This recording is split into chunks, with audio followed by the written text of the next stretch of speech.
इस कार्यक्रम के पुण्यार्जक हैं श्रीमती कांति देवी जैन, श्री अनिल कुमार, श्रीमती बबीता जैन, श्री सिद्धार्थ, श्रीमती सुप्रिया जैन, सौम्या जैन, सावी जैन, प्रकाश साइकिल परिवार, कटनी।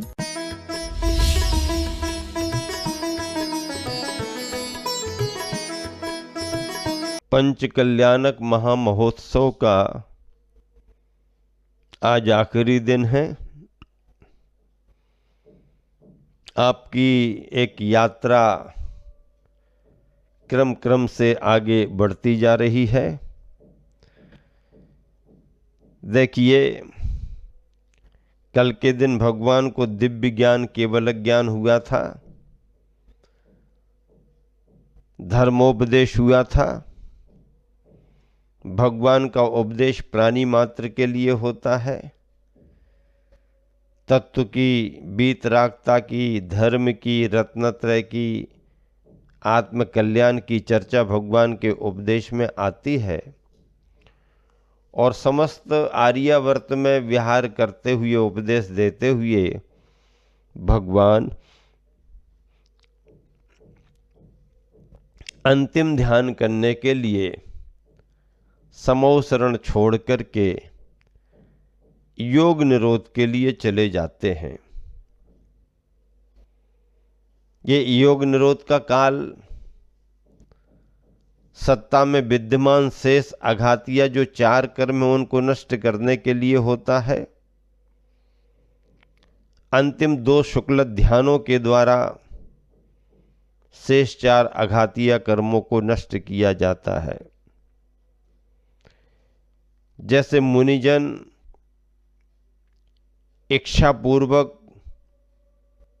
ध्यान करते हैं, अरहंत और सर्वज्ञ भगवान वैसा ध्यान नहीं करते हैं। उन्हें वैसा ध्यान करने की आवश्यकता भी नहीं है। अरहंत अवस्था आने पर, सर्वज्ञ अवस्था आने पर उनकी क्रिया, उनकी प्रवृत्ति समीचीन, सम्यक होती है, इच्छा पूर्वक नहीं होती है। क्या कहा? इच्छा पूर्वक नहीं होती है।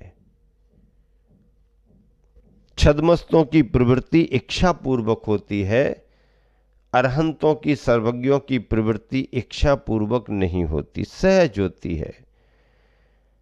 आचार्य कुंद स्वामी ने उदाहरण दिया, जैसे मेघों का इधर उधर आना जाना, ये सहज है।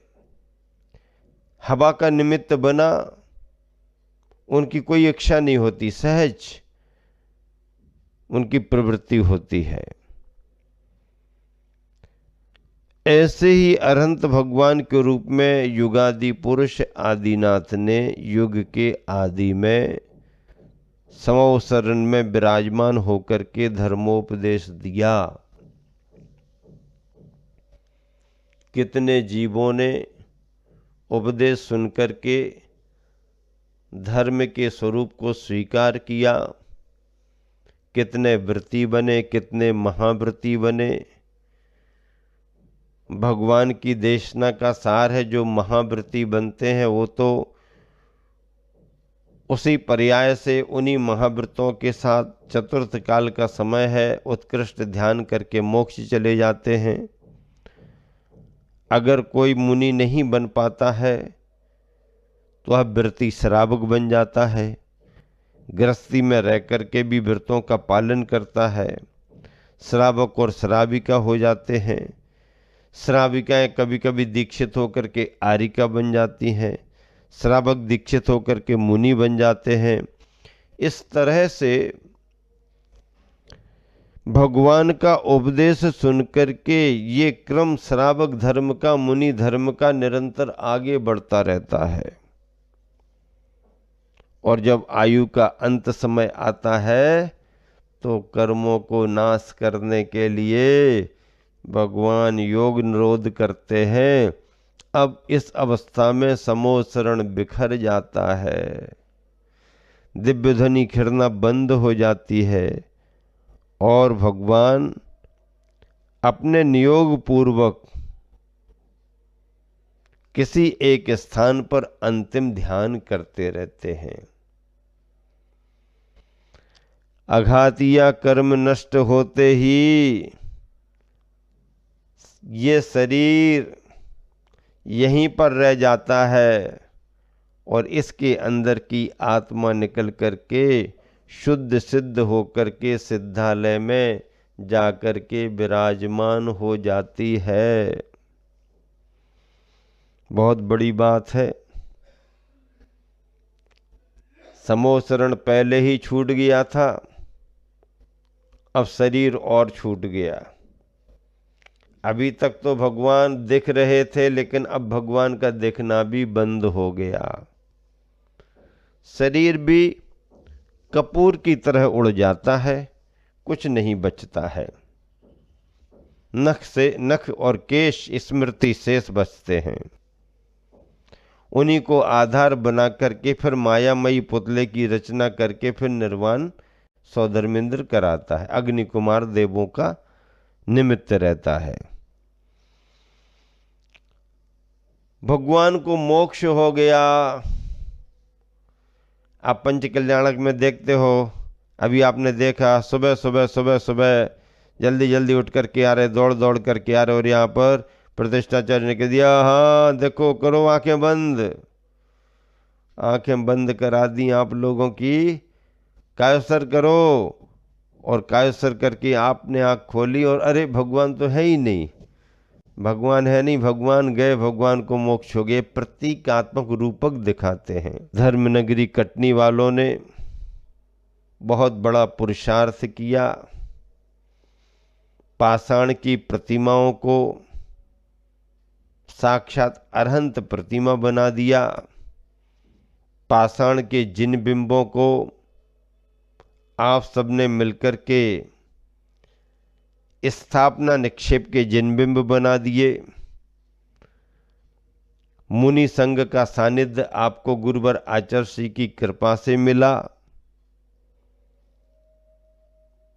और जिस प्रतिमा को शिल्पी ने बनाया था, शिल्पी क्या करता है, शिल्पी प्रतिमाओं को बनाते हैं। भगवान कौन बनाता है, भगवान शिल्पी नहीं बनाता, शिल्पी तो प्रतिमा को तैयार करता है। भगवान तो तुम्हारी भावनाओं से, भक्ति से बनते हैं। शिल्पी ने बना दिया जयपुर में भगवान की प्रतिमा के लिए, यहां ले आए, उसकी पूजा नहीं होगी, उसके दर्शन वंदना नहीं होगी। क्यों? क्योंकि शिल्पी ने अभी पत्थर को तराश करके प्रतिमा बनाई। अब प्रतिमा को भगवान बनाने का काम कौन करेंगे? आप विधि विधान करो, पूजा पाठ करो, किसी मुनि संघ को लेकर के आओ, मुनि संघ के सानिध्य में फिर प्रतिष्ठा होती है प्रतिमाओं की। और एक बार प्रतिष्ठा हो जाए तो फिर जब तक मूर्ति है तब तक उसकी वीतरागता बनी रहती है, वीतरागता बनी रहती है। तो निर्वाण कल्याणक का मतलब है भगवान को मोक्ष प्राप्त हो गया। और भगवान को मोक्ष हुआ, यहाँ इंद्रादिगण उत्सव मनाने लगते हैं, खुशियां मनाने लगते हैं। लेकिन भरत चक्रवर्ती भगवान के मोक्ष जाने पर बहुत दुखी हो गया, फूट फूट करके रोने लगा। सौधर्मेंद्र से देख करके कहता, क्यों चक्री, तुम्हें क्या भगवान का मोक्ष जाना इष्ट नहीं लगा? तुम व्याकुल हो रहे हो, दुखी हो रहे हो, भगवान का मोक्ष जाना तुम्हें अच्छा नहीं लगा क्या? चक्री जवाब देता है कि भगवान का मोक्ष जाना तो मुझे अच्छा लगा।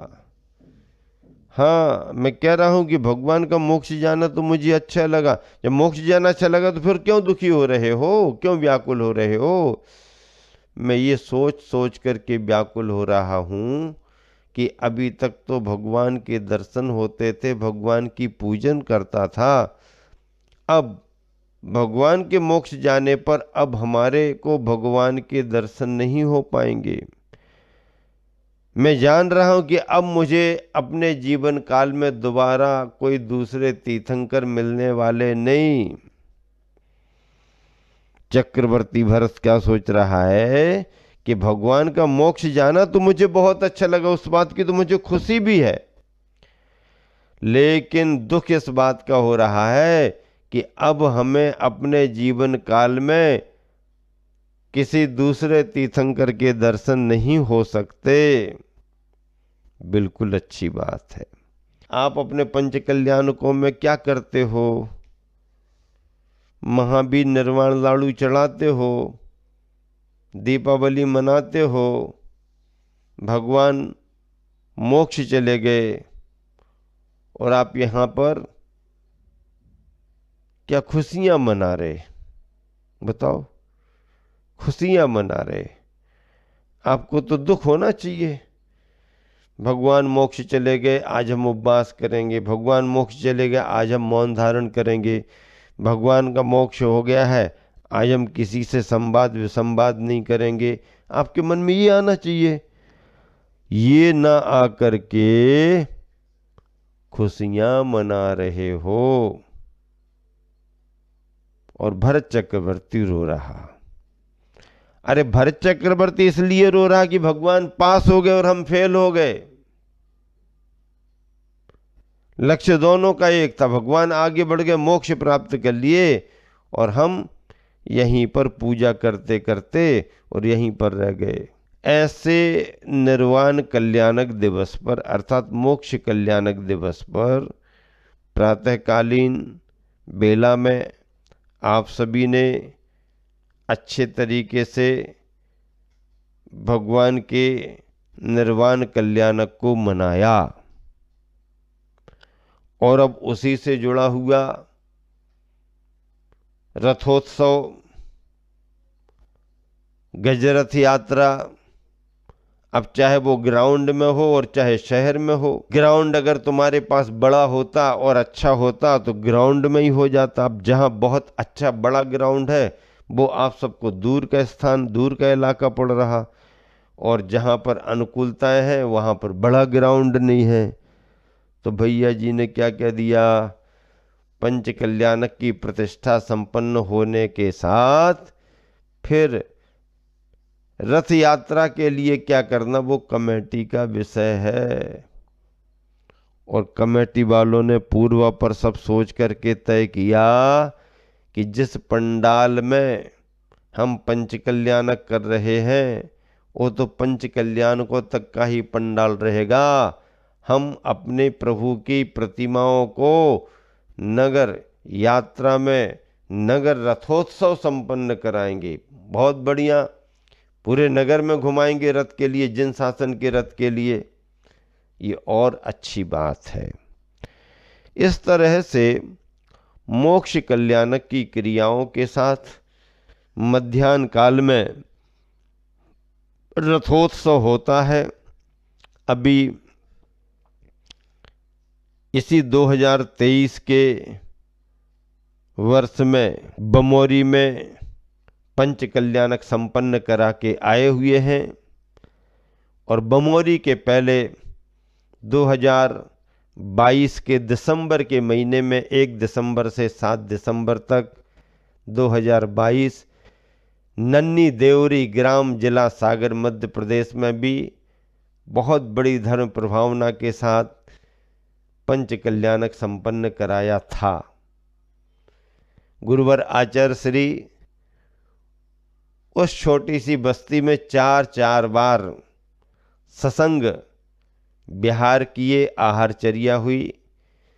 जैन बंधु तो उत्साहित रहते ही रहते हैं। जैनेतर बंधुओं की भी बड़ी भावना और बड़ी प्रभावना रहती है गुरुवर आचार्य श्री के प्रति। जैनेतर बंधु गुरुवर आचार्य श्री का नाम स्मरण करते रहते हैं।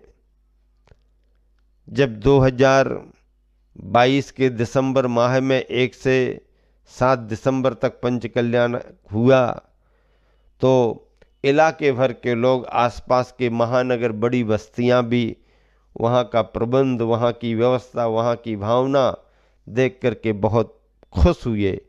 क्यों, बड़े शहरों में तो काम होते ही रहते हैं। छोटी जगह पर अगर कोई बहुत बड़े रूप में कार्यक्रम करे बहुत बड़ी बात मानी जाती है। उनके आयोजन को संपन्न करने के लिए। मुख्य तो जो भी समाज के बंधु बाहर अन्य शहरों में सर्विसों में या व्यापार में हैं, वो सभी आए और आसपास के सभी लोगों ने मिलकर के बहुत धूमधाम से महाराष्ट्र, कर्नाटक, राजस्थान, उत्तर प्रदेश सभी तरफ से आकर के लोगों ने धर्म की प्रभावना बढ़ाई। और ऐसे वहाँ पर तो पंडाल बहुत बड़ा था, तो फेरी भी बहुत अच्छी हुई थी। स्थान स्थान के अनुसार निर्णय होते हैं और आप सभी ने बहुत धूमधाम के साथ नगर रथोत्सव के लिए संपन्न किया है। और आप सब ऐसे ही पंच कल्याणकों की प्रतिष्ठा में सम्मिलित होते रहें। बंधुओं, साक्षात सौधर्मेंद्र नहीं बन पाए तो नहीं बन पाए, कुबेर, महायज्ञ नायक, विधि यज्ञ नायक आदि आदि ना भी बन पाओ तो सामान्य से सामान्य पात्र भी बनो। साक्षात में अगर स्वर्गों के पदों को नहीं प्राप्त कर रहे तो पंच कल्याणक के पदों को प्राप्त करते रहो। और पंच कल्याणकों में भी महापात्र नहीं बन पा रहे तो सामान्य पात्र बन करके प्रभावना करते रहो। अरे जहाँ सम्राट श्रेणक पूजा करता है तो उसका अपना महत्व है, वहीं मेंढक अपने भावों से पूजा करता तो उसका महत्व है। आदिनाथ भगवान के चरणों में सम्राट भरत चक्रवर्ती जाता है तो उसका भी महत्व है। और छोटा मोटा कोई भी प्राणी यदि समोसरण में पहुंच जाता है तो उसका भी अपना महत्व होता है। इस तरह से धर्म की प्रभावना के लिए आप सबने आयोजन किया है। परिणामों की विशुद्धि हुई, आपका दान पुण्य हुआ।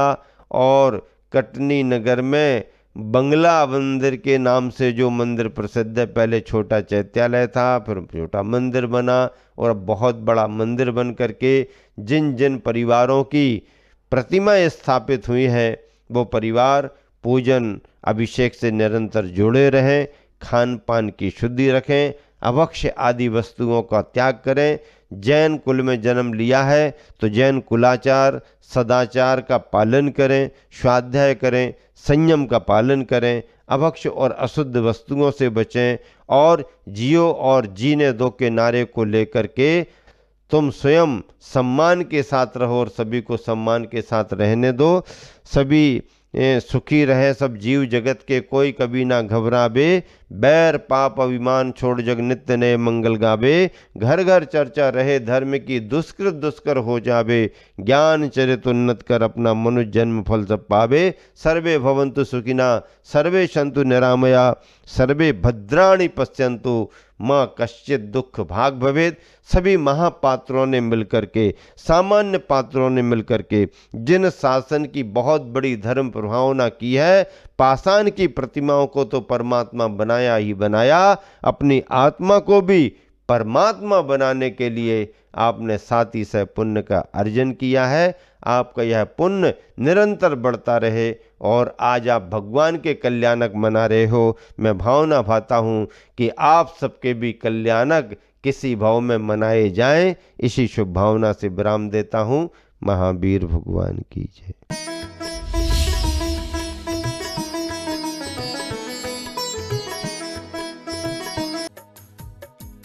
इस कार्यक्रम के पुण्यार्जक थे श्रीमती कांति देवी जैन, श्री अनिल कुमार, श्रीमती बबीता जैन, श्री सिद्धार्थ, श्रीमती सुप्रिया जैन, सौम्या जैन, सावी जैन, प्रकाश साइकिल परिवार कटनी। आओ गुरु भक्ति करें और मिलजुल कर दीप जलाएं, अपने अंतर से तिमिर मिटाएं। करें वंदना हम गुरुवर से, आत्मज्ञान का बोध कराएं। परम पूज्य संत शिरोमणि आचार्य श्री 108 विद्यासागर जी महाराज के परम प्रभावक शिष्य परम पूज्य राष्ट्र संत उपाध्याय श्री 108 गुप्ती सागर जी महाराज सत्संग के पावन सानिध्य में